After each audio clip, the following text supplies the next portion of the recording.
Good evening. I'm Andy Thayer, and welcome to the Gay Liberation Network on CAN TV. We got a special show tonight because we had another cancellation, so you get to not only see us tonight, as you did last week, but also next week. And with me tonight is GLN's Brent Holman-Gomez. Hello. And as you saw from the screen, tonight's topic is going to be a discussion of the protests at the recently concluded Republican National Convention. We've got some great pics of some of the protests up in the Twin Cities. I'd like to share those with our viewers and start a discussion about the politics behind some of the protests that occurred up in that city. So bear with us a second here. Here we go.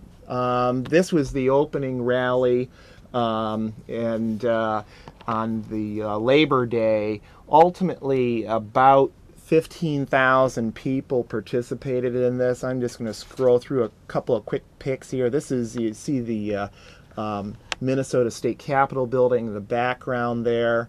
This was largely an anti-war march, happening, of course, at the same time that New Orleans was under threat of being flooded once again. And as this protester aptly pointed out, guess who suddenly cares about New Orleans? And this was the police here defending the Minnesota Children's Museum from the protesters.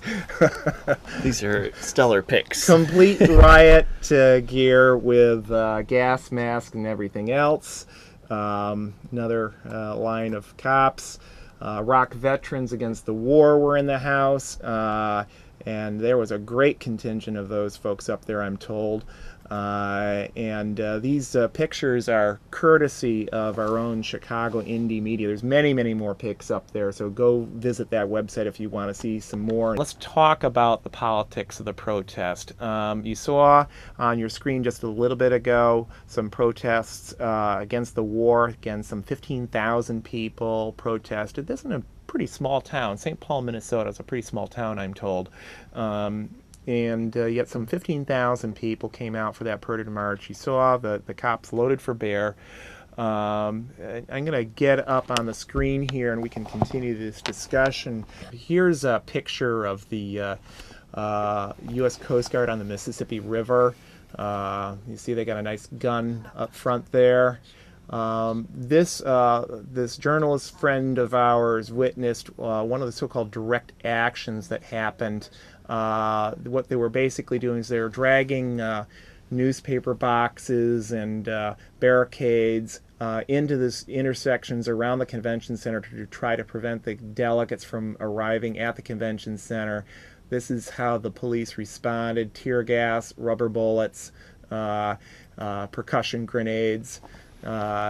Really an over-the-top response. And numerous arrests. Yeah. 300 people were arrested. Well, just in the first 3 days of the convention, some 300 and supposedly some 400 plus were arrested last night. Here you see cops loaded for bear during the protest here. There they are getting on some more riot equipment. And here's after one of the mass arrests that they did. You can see all the people, the arrestees on the ground there. And then coming up here, the cops yucking it up after their little escapade there. One of the things that I think is important to discuss in this is the whole question of violence. There were purposefully non-violent protests that were physically attacked by the police. There were other actions where people did some things that some people would consider violence in terms of some minor property destruction, or, you know, as we saw, the dragging the newspaper boxes, etc., out into the intersections. And I just find it astounding hearing the various right-wing and also liberal commentators saying, oh, this is horrible, these demonstrators were violent and so forth. Well, what has the United States been doing for the last 8 years with this, the war in Afghanistan and the war in Iraq? It's a complete lack of any sense of proportion. And Violence just breeds violence. Well, and when you have the other party, the Democrats, Nancy Pelosi sitting in on those torture conferences and so forth, where they're deciding, well, should we do torture or not? And she's basically signing off on it. When the other party is completely complicit in this violence, people see there's no way for them to go. Both parties talking about a troop surge in Afghanistan now, higher level of the standing army, more military spending. Is it any wonder And that people, say, well, we got to take measures into our own hand, because they won't arrest these clowns who are so clearly breaking the law. Right. And it appears that there's very few options, because both parties are doing this. There are other parties, but the media gives them no attention. So, Yeah, they're not going to win in November, unfortunately. Given the serious issues that this country is facing, is it any wonder that people felt the need to go out onto the streets, not just in the Twin Cities, but many people didn't catch the news coverage, but there were a good number of people out in the streets of Denver as well over the previous week. And GLN's whole platform, I'll use that convention term, platform, is to put the power of the people out front and get people in the streets and active, doing things about the situation, and not looking to political delegates, of which we feel there's a lack of positive options available right now. Not relying on these political structures to provide us with hope for the future, but putting it back in the people's hands and forcing change, making people tell those delegates that you're not getting my vote if you don't support the things that I support. If you're not a peaceful person, if you are not in favor of supporting everyone else in the country just like you would your daughter. Or people abroad, in terms of the right. We certainly wouldn't like it if other countries were sending troops to garrison the United States. Well, unfortunately, the United States has got troops in over 130 countries around the world. It spends as much on its military as the rest of the world combined. And unfortunately, all the major candidates are talking about continuing that. If they can put out very nice prescriptions for, universal health care, better education funding, housing, transportation, etc. But if you're spending as much money on the rest of the world, as much as the rest of the world combined, how are you going to pay for this?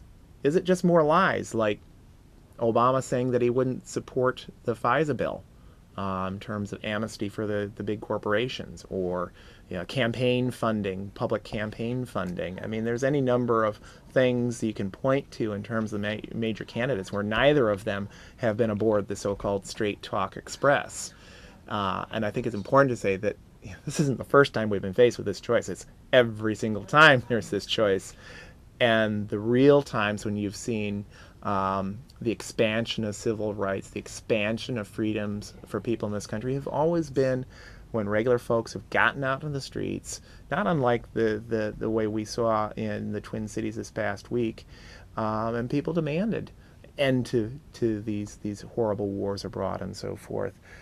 Similar protests in recent memory have occurred against the GATT and G7 groups of economic summits that have occurred, and at this point those meetings now occur in far off places, on islands, because they're afraid of protesters and people. And the more difficult it is for people to get to those meetings, the less likely they're to attend, the less likely that that bad things are going to come out of them. Brent, we just got unfortunately a couple seconds left here.